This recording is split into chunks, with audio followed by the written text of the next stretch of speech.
Hi, I'm Pam, and I would like to welcome you to the Live Authentically show. My team and I help other people step into their authentic realities, and we do this via a number of different modalities. This podcast is obviously one. We also have a Facebook group, and that can be found at liveauthentically.today/FB. And there you will find a like-minded group of people committed to spiritual growth and transformation. I would love to have you join us, so please check it out. So I'm super excited to have with us on today's show, Hailey Rowe. She is a business coach, and I love this because she helps other people help people. So that's incredibly powerful. Talk about leverage, and I'm super excited to have you on the show today, Hailey. Thank you. Thanks so much for having me. Thank you. I'm super excited to hear about your story and what led you to where you are. But what I always do on every show is I start off with the same question. And that question is, what does it mean to you to live authentically every day? I love that question. So first of all, congrats on your book. That's super exciting. And for me, what it means to live authentically every day is I would say it's doing things that are in alignment with my values and things that I'm not seeking validation or doing for external ego boost. Because I think a lot of times when it comes to our daily schedules and what we do as business owners, there are things that you can just tell feel really good and feel like it's in the flow, and it feels like I'm taking actions forward and it's fun. And then there's actions that feel maybe like, I don't know if I should be doing this, or will people like this, or that kind of thing. And usually that's a sign. Now, I'm not saying discomfort is not a part of the business journey, because you're definitely going to have to do things you don't like in your business. You're definitely going to have to get uncomfortable and have fear. But what I am talking about is when you have that gut instinct, like, oh, I need somebody to tell me that this is really good, or, oh, I'm doing this because I want to be seen by so-and-so, and I want to make sure I look good in front of so-and-so. Like, that's where where I feel it gets inauthentic. And that's where I have to check myself and say, let me get back to what feels in alignment. So what are some examples of things that you experience on a regular basis where you feel that alignment, where you feel like you're in that flow, where you feel like what you're doing resonates with yourself at a deep level? Yeah, I would say there's a lot of things. First of all, I'm very blessed in that my day job, like when I'm working with clients, when I'm working on my traffic clients and closes course, to me, that feels so good because it's what I feel is my purpose. My purpose is to help make the world a healthier, happier place, and help health coaches and wellness professionals and business owners keep their job and keep doing what they love and keep doing their craft. And I think it breaks my heart when I see business owners who are in fields like coaching or being a service provider, where they're not able to do their craft anymore because they can't sustain the business. They can't put clients. So I would say anything with my work, it's hard for me to actually, sometimes I get a little carried away, and I have to actually be cautious about not burning myself out and having a cutoff time and things like that. So lucky for me, I like my job.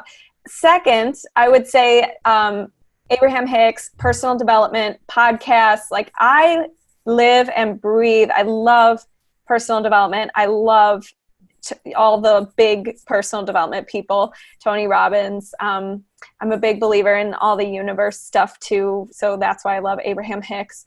And the last thing I think that really makes me feel in alignment, or like I'm in the flow state, I guess, is music and wellness. Obviously I love walks, I love workout, but I sing in a Chicago events band on the weekends, and we do weddings, we do corporate events, all sorts of stuff. And when I'm doing that, it's like time flies. I'm not even, it's just easy. So I would say that's another time I really feel like I'm in alignment. That's great. Thank you for sharing that. And what I noticed, the commonality that runs through kind of that common thread of all the things that you mentioned, listening to Abraham Hicks, podcast, growth and transformation, music, making the world a healthier place, they're all very high vibrational activities. And that's why it feels good. That's why it resonates with you at a deep level. And I too were kindred spirits in all of those departments. I listened to Abraham Hicks. I've been listening to Abraham Hicks for years, been a pianist since I was 5. Wow. So those are always my go-to activities, those high vibration activities. And it wasn't until I was later probably into my mid-30s that I started understanding the concept of vibration. And I realized that I have always naturally gravitated towards those high vibrational activities without even speaking the language of the universe, without even understanding what energy is or vibration is. We just naturally, our bodies know, they're just highly, highly intuitive, and they know what feels good, and they know what a high vibration feels like. And they're always trying to pull us in that place. And it's fascinating. So thank you for sharing that. Yeah. One thing about that too, when I agree with you, I think it's like, I don't know. I'm actually interested in hearing your take on this, but like, I think there's people who are naturally see the glass half full and half empty. I think you can change your mindset and the way you behave and change who you are and your identity as a person as you grow and get older and work through mindset things. But I also think, I don't know about you, but I think I was born naturally being happy. Like I always, in my childhood photos, I'm like always like pumped. Like as I was growing up, I always was looking for things that just felt good. Like I don't know what's, I'm just curious. And I don't know if we don't have to go this route, but I'm just curious your take on that. Yeah. Thanks for asking. It's interesting, as part of my journey, this long and winding journey through this, I've had to do some self-reflection and self-discovery. So I had to analyze what I was like when I was a child, and what fears and doubts and societal conditioning and all of those layers of things that don't serve us were piled on. And for me, I was always intrinsically happy. I was an intrinsically happy person, but I wouldn't say that I've always been confident. Stemming back to my earlier days, I was I was very, very shy. And my parents were even concerned at one point that I wouldn't ever learn to speak up, or, I was going to constantly, withhold my thoughts and not exercise my voice. But interestingly, through just different life experiences, I found my voice, I became empowered. But I guess I've always been happy, to answer your question, but I guess that happiness had sort of been masked by those other things that I had, fears and doubts, and I hadn't always been as confident as I am now. But certain life experiences sort of catapult you into growth. You have no choice but to grow and to dig deep.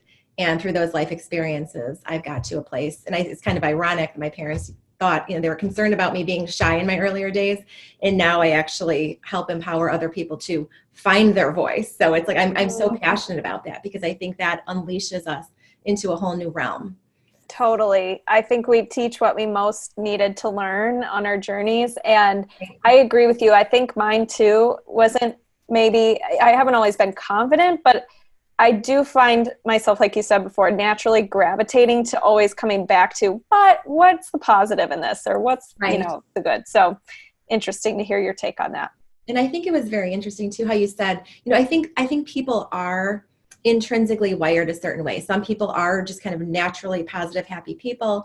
Other people have a tendency to see the glass as half full. And I do believe that you can rewire your mind. But I think the first step is awareness. The first step is awareness of how you're processing your life experiences and how you're processing the outside world, and really bringing into awareness what is serving you and what isn't. And I know a big game changer for me was just mindset. I know it sounds simple. It's something that we just take for granted now because we've gotten to a place where we've done all this work on ourselves. But I didn't used to realize when I was in my 20s that what I was thinking actually crafted my reality, that actually dictated what I was bringing into my reality. And there were times where I said I can't. And when I said I can't, I didn't. And when I started to say I can, I started to see more abundance and more things that served me flow into my life. So it was incredibly eye-opening for me to realize how incredibly powerful mindset is. Absolutely. I agree. Anytime I have a moment where I feel like I've gotten a little off track, I can tell. I can tell and be like, girl, get your thoughts back on track. Pause everything. There's nothing more important right now than actually replenishing your mental energy and your soul, because Right. this actually happened about 4 weeks ago. I was in this spiral of a week. I was kind of like, oh, I felt like all this stuff was getting thrown all over the place. And I just, some things weren't working out the way that I had wanted. And I just got in this like weird place of hustling, but not tending to any of my thoughts, being a messy thinker, kind of sulking in my dirty diaper, and I realized, whoa, I'm so off. This is not me. This is not me at all. And so I know when to put the pause on and get back into alignment. Mm-hmm. And it's so important to do that and to realize, to first be aware, have, the faculties to be aware that you are out of alignment, and realize that the most important thing you can do is fill yourself up, fill your pitcher up in that moment, get yourself back up to full, mentally, spiritually, emotionally, physically. So I'm wondering, what are some of your daily practices, or what are some of your go-to modalities when you're feeling out of alignment? Yes, I love that question. I think there's a few things. First, I have to actually make sure I'm getting enough sleep. Even though that might sound not like an activity, it is to me, because it is the foundation of how I think the next day. I also, just from a biological standpoint, I'm very into health and wellness. So I think that's important. Are you exercising? Like, I would say going to the gym or doing a cardio session with fun music, or that really helps me clear my head, puts me back into a place where I'm not overthinking, because you're in your body. So that's a big one. The other things is, anytime I start a new audiobook or a new podcast or something on money mindset, or like we talked about Abraham Hicks, I always get this fresh, it's like a exciting thing for me any time I start a new one of those. And I'm always like, why did I stop doing this? Like, this is the thing that makes me so excited about and inspired and creative. And so that's a big one. I journal every day.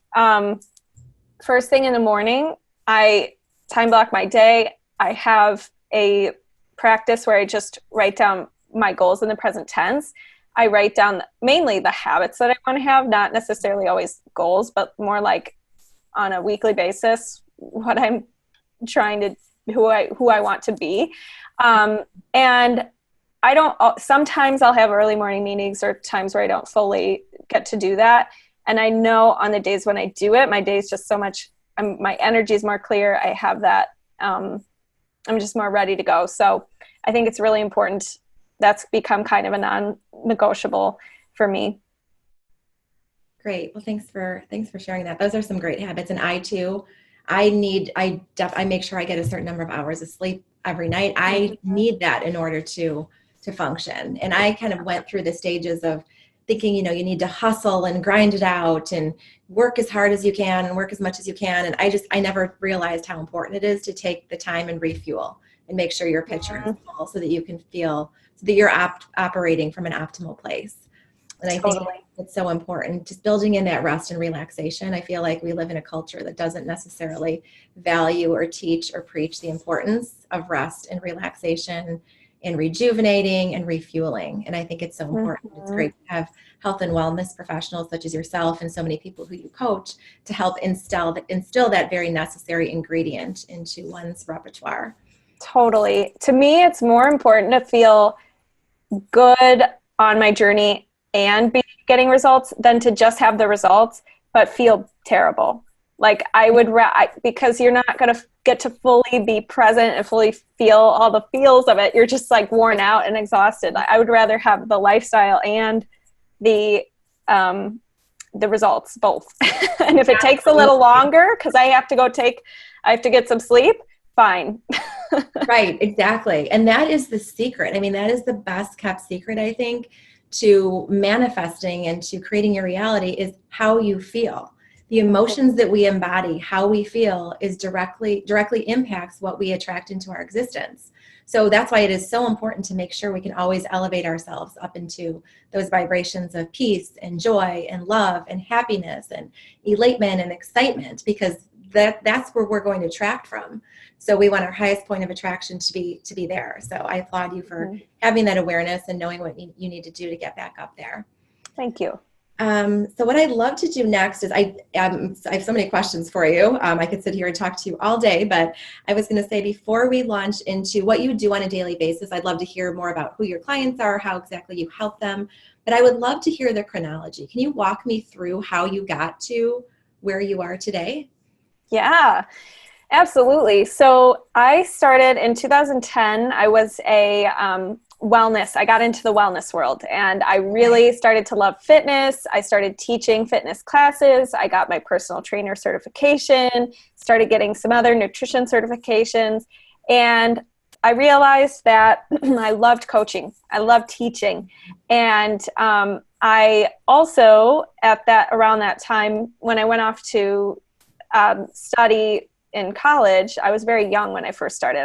I had to get a legal guardian to sign my documents to do selling fitness DVDs at the time when I first started in 2010. So anyways, went to college and I majored in entrepreneurship because I knew that if I wanted to do all this teaching and coaching, I needed to have a business side to knowing how to do that. And the certification programs didn't really teach me that, right? So I went to college, majored in entrepreneurship, loved it, started realizing I loved marketing and business and was naturally something that I enjoyed. So after college, I worked at a lot of wellness startups in business development and marketing. So I kind of combined my two passions, and I didn't go full-time as a coach at that time. Right after college, I was still building my coaching business. But I felt I didn't really believe in myself enough at that point because I just was young and I was in Los Angeles and I was needing to support myself, and I just wasn't ready to go full-time in my business and take a big risk, right? So I worked at a few different health startups along the way, and one of the startups that I worked at, they ended up having a lot of problems, meaning there was delays, there were city regulations for the center, they were trying to put a lot of machines in one place and a lot of medical rules and things like that. So long story short, the entire team got let go. And that was really hard for me because I had put my coaching completely on hold because I was wearing so many hats at the startup and it was very time demanding. And I had moved across the country, right, for this position. And also, you know, I loved it. It was something I really enjoyed. And so that was really hard and unexpected because I had recently, signed a lease. Things were going really well. All these things were happening in the company. And that was the point where I was like, you know what? First of all, I realized what I've learned at these companies, nobody's teaching that to wellness professionals. So I could either go back to wellness coaching, or it could help wellness coaches use the framework, use the principles of marketing to grow their business and have a much bigger impact on making the world a healthier, happier place by helping those people keep their jobs and keep reaching people than if I was just going to do health coaching alone. So that's kind of what caused me to shift my direction.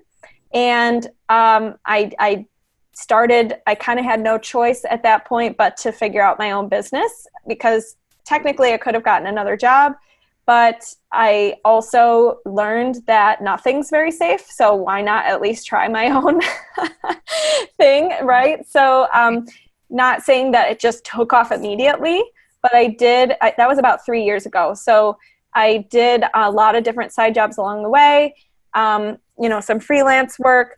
But now at this time, I'm full time. I love what I do, and then I sing on the weekends, but that's kind of for fun. So yeah, so that was kind of the transition and the full story. And so right now, do you work just with directly with professionals then 100% of the time, or do you also have any clients on the side who you coach? Good question. Health and wellness coach for? So I market, and I think this is an important marketing lesson. I market to health and life coaches. It's pretty specific. A lot of them are from IIN. A lot of them are from certain certification programs. However, even though I market towards that, I still work with some people locally and some people online who are different kinds of service providers or who are realtors and they need help with Instagram or whatever. So it is a little, it's predominantly 90% health and life coaches, but I do work with a little bit of other business owners. And as far as health coaching, I do have some local clients from time to time who I used to do in-home personal training for. And they've just been clients for a long time. So I do have a little bit of that. It's not my main focus anymore. And it's also something I realized I think I'm better at the business side of things. And I had to learn that. But I really think sometimes each step leads us somewhere else. And we're like, oh, wait a minute, this is what I'm supposed to be doing. Yep. It's interesting. A couple of minutes ago, you used the word principle, and that was actually right. I feel like we're totally on the same wavelength right now. I love this when this happens in my podcast, because these like cosmic winks, like the universe is like, yeah, keep going. You guys are in alignment with what you're supposed to be doing and disseminating this knowledge. I had just written down the next question I wanted to ask you right before you used the word principle was, what are some of your guiding principles that you use to when you work with other business professionals to help them structure their businesses? Yeah. So do you mean like principles as far as marketing and sales types of principles, or anything? Like what are some tenets that you anchor on when you go to someone and you start talking high level, their values and what they want to instill in their business, anything. You can speak to any side of that. Okay, good question. So I would say a few things. I'll start with the pillars that I talk about, and then I'll kind of share my 2 cents on each one. So I work with people on narrowing down their niche and their message to be specific and resonate with people rather than being super broad and casting a net that nobody gets into. I'm very big on actually developing your program. So if you need help on that, that's something that I've worked with clients on in a way that is market research tested and made sure that it's going to actually be what your audience wants, because the most devastating thing is for you to create something that you find out actually nobody wants. So I work with them on that. The third thing is marketing. Okay. So Instagram, Facebook, email marketing, what are the things, building connections and relationships, collaborating, all that stuff.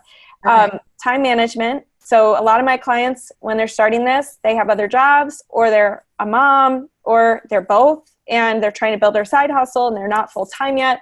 So I have to be able to share with them what are the most important things if you do only have an hour a day or whatnot. So I have had clients, one of my clients homeschools 6 kids, and she had to, she booked 5 clients within 8 weeks of my group program. And it was because we had to be like, okay, here's your 30 minutes, do this, right? So we had to get really cautious with her time. And then the last thing is mindset. So as you go through your business, you have struggles, and especially sales mindset. I would say that's the biggest thing. People have imposter syndrome. People have also just shiny object syndrome in general with the time management. But a lot of people fear sales. I love sales. I teach sales. I teach your discovery call process, all of that. I think of sales as serving, as long as, you're helping somebody grow and reach their goals and whatnot. So, and it's the right fit, obviously. But yeah, those are like the big topics that I teach on, which I know sounds like a lot, but it's really goes in a nice order, and it's very structured. And as far as like my principles, as far as like rules or just common things that I teach, the first I would say is that speaking to everybody resonates with no one. That common quote. I don't know who said that originally, but I do believe that ever since my clients and myself have gotten really specific on their niche, it's been amazing. Yes, there will come a time where you can expand or you can shift that, or, you might change it along the way, but I do think it's really helpful. The second thing that I say a lot is when you change your thoughts, you can change everything else. So, because our thoughts lead to our emotions lead to our actions lead to our results. And so we really, when there's something in the chain of what I just mentioned, that's off, you're not going to get the results you want to get. So you have to find which part of the thoughts, actions, all that is off and address it. So that's a big thing. And then the third thing I would say is with sales, I think of it like, and when people are afraid of visibility, I think it's a disservice to not be doing what you feel you've been put on this earth to do. And I also feel like if somebody is bleeding and you have a Band-Aid in your pocket and you know how to, like, why they got the wound and how to not get it again or whatever, it might be a bad analogy, but like that, you owe it to them and yourself. You're not asking them, you're not convincing them to put your Band-Aid on. You are giving them a solution to their problem. And so that's kind of like my principle when it comes to sales. Great. Thank you for sharing that. One of the questions I wanted to ask you too was, what is one of the most common fears that you see your clients have about starting a business or really any aspect of their entrepreneurial journey? It's really anything that falls under the theme of uncertainty.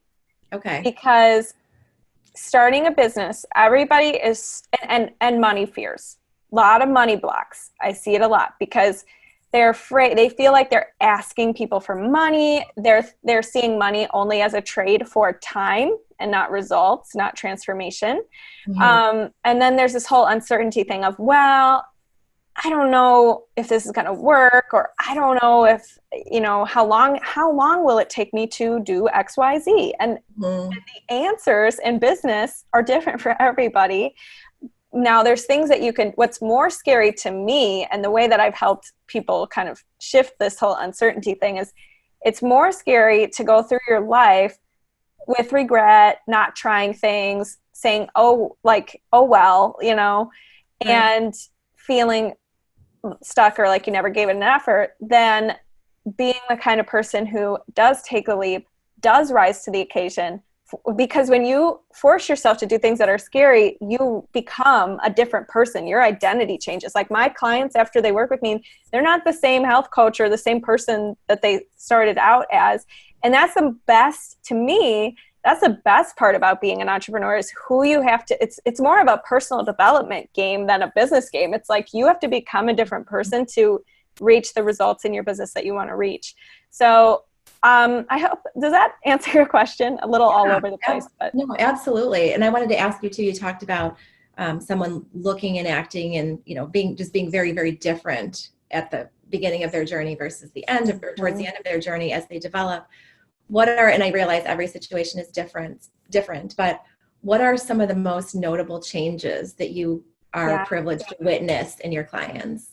Yeah. Oh, I love that. Well, I would say starting out, they are very afraid of video, of being judged, of being rejected, that kind of thing. I would say that they have no clients, or their results in their business reflect their poor mindset. And also shiny object syndrome, distractions, all the things that they're facing is causing that result of no clients, no money in their business, or very little or inconsistent. And the last thing I would say is they need structure. They've downloaded every free training. They jump around like Pinterest to YouTube to no strategy. They're hoping that something will change, but there's no plan. There's no support. They feel alone on their journey, that kind of thing. And I would say after, what happens is they become really confident in their message and how to build relationships with people. Because a lot of times people feel really afraid to go live or talk to their audience or connect with people because they think it's scary or they might be rejected or whatever. So we really work with them on that.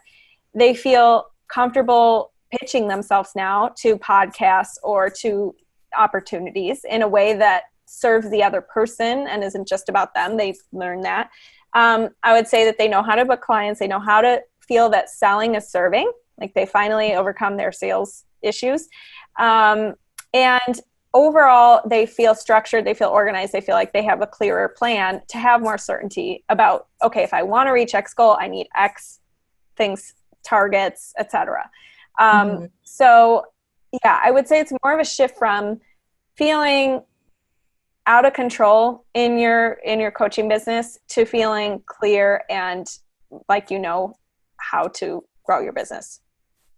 Right. Yeah, that clarity is so important, and having a plan, right? Having those action items to get you from point A to point B is just so important.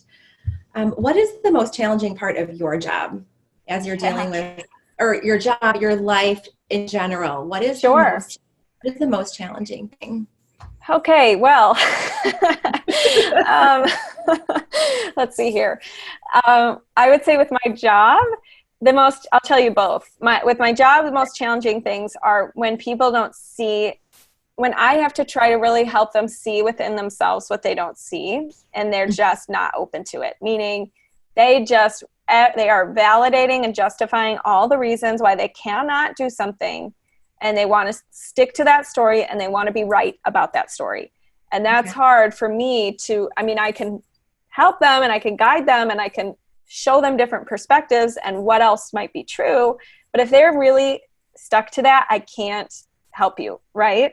And the other thing that's challenging, I would say, in my business is that I get you do face a lot of rejection. The bigger you get and the more, like, you would think that after a while it would stop, meaning, you all of a sudden just reach a certain point and it's all good. But every new level you get, there's bigger opportunities, and there's bigger, you have more people you talk to, and you pitch yourself to more opportunities and whatever. And so there's just more rejection, and that's hard because I love, sharing my message. So, and I love working with clients. And so I get and I love people too. So when I have a discovery call or something with somebody who I feel would be a great fit and they, would benefit, there's always that chance where they don't believe in themselves, or it's really just not even possible for them, like logistics wise, et cetera. And it bums me out sometimes. So I have to be a master at managing my own energy. And I also know as you grow and you get more opportunities, and it's more of like just a bigger pool, I guess, it carries a lot. It doesn't carry as much weight, which sounds kind of bad to say, but it is kind of true. And you just kind of have to condition yourself to separating a lot of the emotional things and a lot of who you are as a person from your business and from your business results. Like, especially, and I'm sure many of your listeners, I don't know if they have businesses, but if you're a solopreneur, or even if you have a small team, you still have to wear a lot of hats in your business. You're the salesperson, you're the content writer, you're the whatever. And sometimes it's hard to separate, like, that's one of your jobs as a business owner.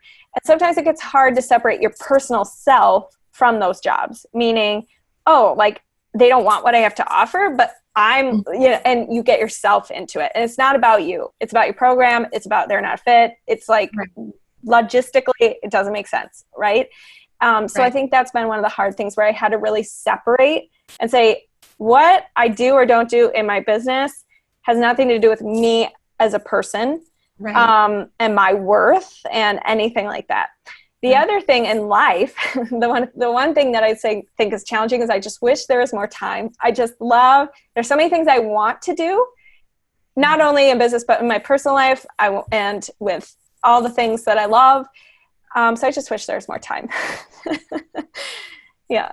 Yeah, I totally hear you on that. I actually just said to someone the other day, I said, I have way more ideas than I have years on this earth to accomplish them.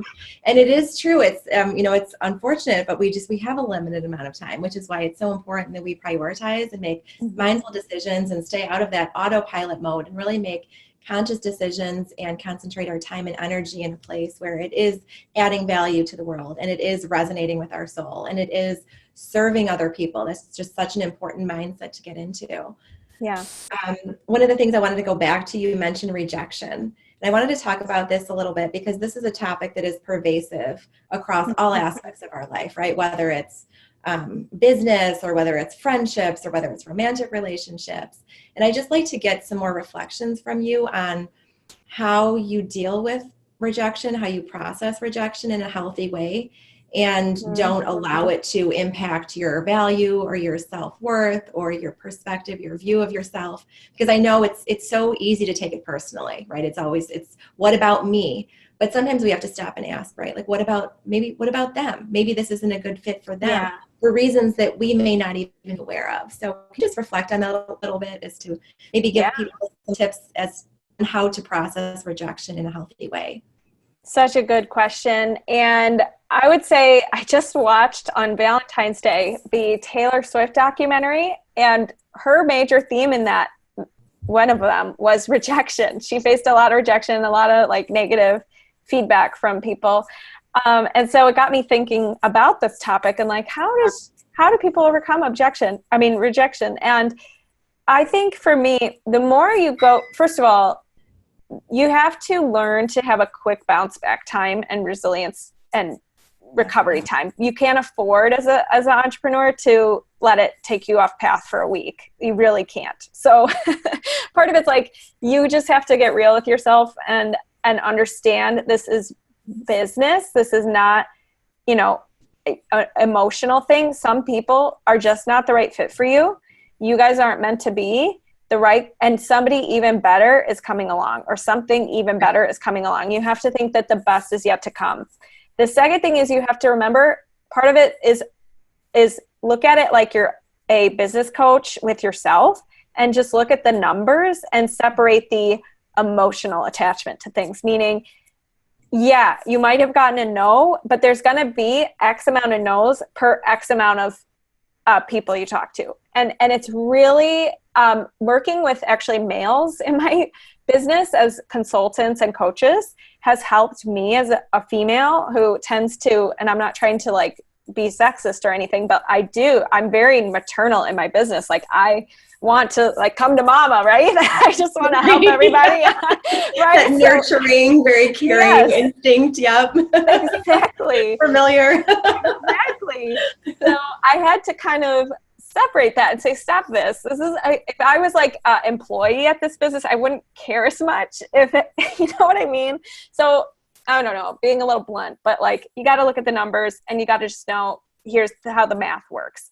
The third thing too, is I would say you have to take more shots too, because if you're an actor and you're going on only one audition a month and you don't get picked for that audition, it's going to be devastating. Your financial future is relying on that one audition. So going back to the numbers, that's a point that I want to drive home. And then the last thing I would say is just give yourself a reset of some kind. I do from time to time. If I know my energy is bad, I know I shouldn't be talking to people, I know I shouldn't be looking at my emails, I unplug and I say the most productive thing I can do right now, because sometimes I used to feel guilt about it for taking care of myself. But I say, no, if I do something in an icky vibe, it's not going to work anyways. So you need to go for a walk, or you need to go to the gym, or you need to listen to music, or you need to watch the Taylor Swift documentary. Right. Absolutely. So, yeah. Yeah. That's self-love, right? That's self-love, taking care of ourselves before we take care of others. We need to get ourselves to a better place. I think that is so important. You mentioned the phrase, the best is yet to come. And that is, we're totally kindred spirits. That's one of my guiding mantras for myself. It's been my guiding light through many circumstances in my life, to just trust. We don't know what we don't know, right? So we can only see what our conscious mind can comprehend in front of us in the physical world, but we have to trust. There's this element of trusting and surrendering, right? That if something doesn't work out today, if we're rejected, whatever, that we have to trust that something better is coming. And that is hard. That can be really, really hard, because we're conditioned to want to see and feel and touch, and we operate in this physical reality, but we just have to trust that there is a grander plan at work. And I've often, have heard the phrase, man's rejection is God's protection. We don't know. I love that. Right? Isn't that powerful? Yeah. And it's just, I always go to that and say, we don't know what we don't know. Right. So the universe, God is protecting us from something else. It's from something, or it has something else on its way, and we just don't know what it is yet. So there is this huge element of trusting and surrendering. So I love that you use true. That. Yeah. I will go off of that, because when I was let go at the time, I thought it was the worst thing ever. But now looking back, I'm like, that was the best thing ever. I finally had no choice but to like go all in on my business. And I don't think I would have done that if I felt safe and comfortable.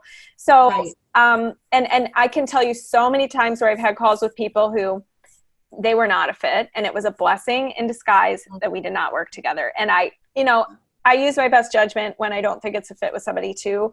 And that's been hard at the beginning of my business because a lot of people, of course, you want to help everybody. You want to find the way you can make it work. But I don't do that anymore in my business because it is a blessing in disguise. They need to find the right fit. You need to find the right fit. And then the next call with somebody who I'll have, it'll be like, oh my gosh, this was making room for you.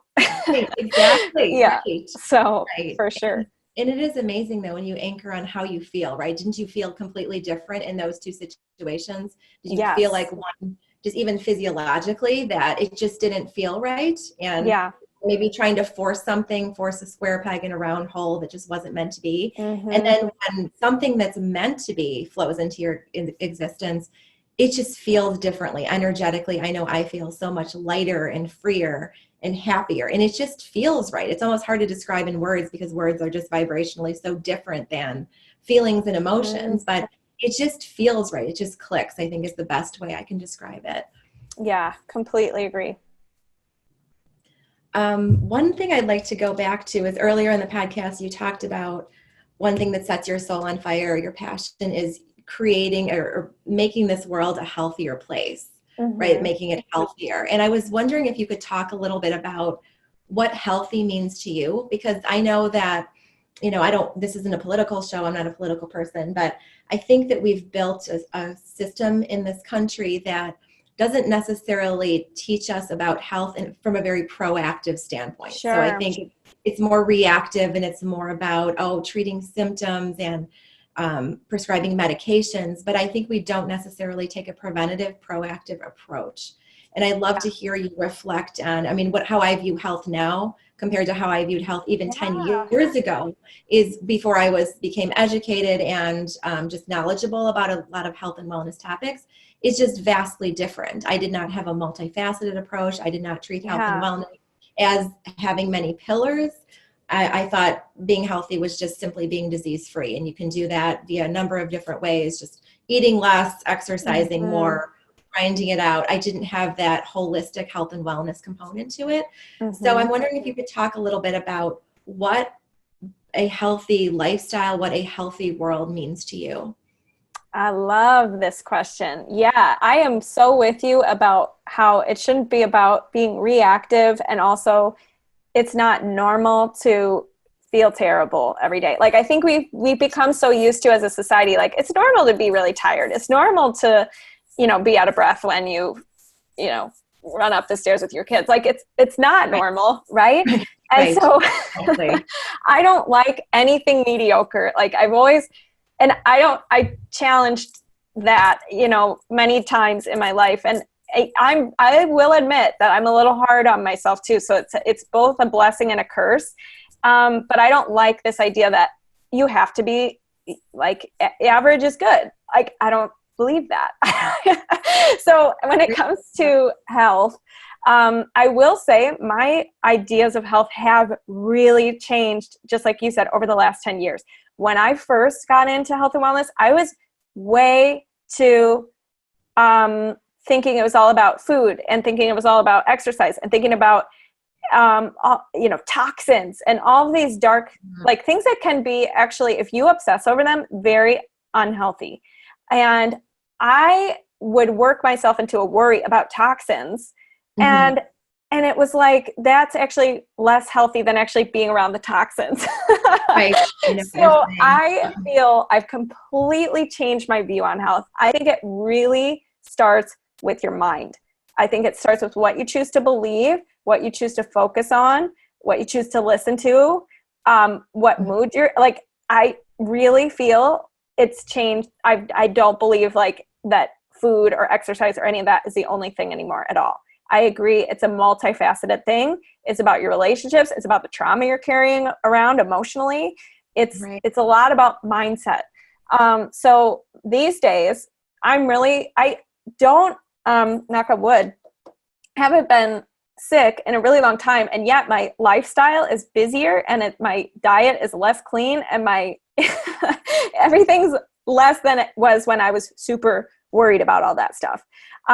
So my ideal health is you have to define what's going to work for you where you're at, and stress is a huge thing. If you can get rid of stress or manage your stress and manage your own mind, I think that's going to be really helpful when it comes to your health. The other thing is, now I do read science, and I do think science is fascinating, and I'm not somebody I'm a little bit of both energy woo woo and let's actually look at the science. But for me these days, my health is, I want to get enough sleep. So 8 hours, or if, I'll usually, and I want to exercise, and I'd like to do something every single day, even if it's just a walk. And sometimes it is just a walk, but I have to move. Otherwise I get really sad. I have to get enough vitamin D. I love going to the sauna. The sauna is my secret to life. Literally every time I come out of the sauna, I'm a new human being. So anytime I'm tired or whatever, that is like my fix. And then overall, whole foods. And I realized too, what works for me is different than other people, meaning I had really severe acne, going a little off path, but I had really bad skin. And there's so many things that are super healthy for most people, really healthy foods like algae, for example, like spirulina, chlorella, like eggs, yolks and whatever. For me, it didn't work for my skin, and it was really bad for my skin. So I had to figure out what worked for me. And I usually eat overall whole foods because that's what makes me feel my best. But yeah, those are kind of like my pillars and the things that matter, and mindset, obviously. Right. Thank you. Thanks for sharing all that. I know you talked about stress. Stress is just such a huge, huge thing that we deal with in today's society. We're bombarded with external stimulation. We're constantly, phones, people, there are so many different ways that people can access us. What are some ways that you suggest that they say, I'm feeling really stressed, I'm feeling really frenzied. What would be a few go-to modalities that you would point people to start to get their stress under control? Yeah, that's a good question. And I would say a few things. One is, I just always whenever I get really far off, I just listen to Abraham Hicks. So that's not the answer for everybody. You got to find your teacher. Find teachers. Yeah. Find teachers who make you feel better about everything. I have a few mentors who I always just go back to. Anytime I'm feeling doubt or stress, I just go back to them and I'm like, okay, it's fine. The second thing is, redefine how you define stress. What does that really mean? Does it mean that you have too much on your plate? Does it mean that you are saying no to setting personal boundaries? Because sometimes I think we just say that we're stressed and we keep saying that we're stressed, but we're not actually looking at why and what can we do about it. And I think action, honestly, will be the best cure for stress. Taking action on what's stressing you out and removing it or changing it or accepting it. Right. That's it. That's all you got to do. Yeah. So, and sometimes it can be really hard to accept something. Like if you can't change it or you can't remove it, like let's say you are a parent and you get really stressed when your kids don't listen and you got to drive them to school and blah, blah, blah. Okay, well, you can't remove your kids from your life, right? But what you can do is accept that probably 3 times a week, I know that they're going to have a tizzy, and we're going to, here's what I'm going to do in that moment, and blah, blah, blah. And I'm going to ask this parenting expert about what I should do or whatever, and test different things out. So I would say just being proactive makes you feel much more empowered than identifying that I'm just stressed and I'm going to keep saying I'm stressed. Right. That's so important. Like you mentioned, to think about how you describe how you feel and what's going on around you. I think that that's so important. I have pretty much eradicated the word busy from my vocabulary. Every once in a while now, it's lingering a little bit. Every once in a while, I'll catch myself using the word busy, but I've pretty much relegated that to just a place that I just never go anymore, because it's a very unconscious, and I don't say that in a judgmental sense, just like that unconscious busy, right? We're all just kind of running around doing stuff. Everybody's busy, but I like to shift more into, mindfully making choices about how we spend our time. So rather than saying busy, what are you what exactly are you doing? What's the action word associated with what you're doing? Are you exercising? Are you improving your health? Are you strengthening relationships with people? Are you there? What exactly is the action? And once you start to identify the action, it's easier to discern what actually truly has value and what doesn't. Because I think that if we strip away a lot of the distractions and the maybe compulsions and certain things that just fill our time that don't necessarily have value, I think that we'll find that we're not as busy as we thought we were, right? When we strip out the just scrolling through social media, just kind of not really thinking about what we're doing. It's just, it's so easy to get stuck in that rut, but it's just so important, I think, to take inventory and on how you're spending your time and make more mindful decisions about how you want to be spending your time. Yeah, I so agree with you. And that word busy too, I've been trying to not use it. I haven't been super successful, but I found what triggered me to be like, I do not want people to think of me or say, you're so busy. Like, I don't want people to say that to me because it makes me feel like I made them feel like they're not important. And I realized in my life, like, that was happening a lot. Like, people are like, I know you're busy, but like, I'm like, oh my God, I don't want people to say that to me. And so I had to stop saying that myself and also look at like what's really important and how can I make sure that others feel like I'm there for them, So, I'm really glad you brought up that topic of busy because really all it is what are your priorities? You can shift it around. You can put things on pause. There's always a solution, Right. Exactly.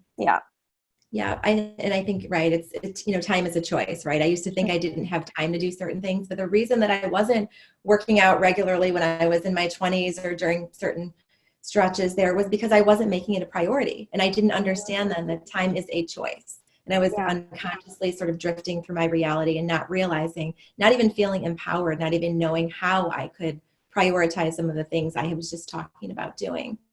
So it was just all about being empowered. So looks like we are about wrapped up. I feel like I could talk with you for hours. There are so many other questions that I just didn't have an opportunity to ask, but would love to continue to stay in contact. But before we wrap up real quick, are there any parting words of wisdom that you have for our audience with regard to anything, any health related topic, life in general, anything? If you just want to take a minute or so to just share some of your additional wisdom and knowledge. Oh, thank you. I appreciate that. I would say the biggest thing is no matter what you're working towards right now in your life or the kind of life that you want to create, the main thing, as long as you keep going, as long as you keep learning and tweaking along the way, your success is inevitable. So just keep going and keep making tweaks and have that patience. And if you really think about the best of the best in whatever field or in every area of life, they had the power to be patient and delay gratification sometimes, meaning get uncomfortable, explore their limiting beliefs, put off a fast, pleasurable thing, but that long-term doesn't make them happy. They were able to do that long enough and achieve success. So just keep being patient and keep going. Great. Thank you. Thank you so much for taking this time to be on my show today. So appreciate it. And if people would like to get in contact with you directly, what is the best way they can do that? Yeah, I would say the best way to do that would be to, first of all, I have a podcast. It's called Health Coach Nation. It's on iTunes. It's on all the different platforms. But if you want to get in contact with me directly, my email is info@HaileyRowe, HaileyRowe.com. And my website is HaileyRowe.com. My Instagram is Hailey_Rowe.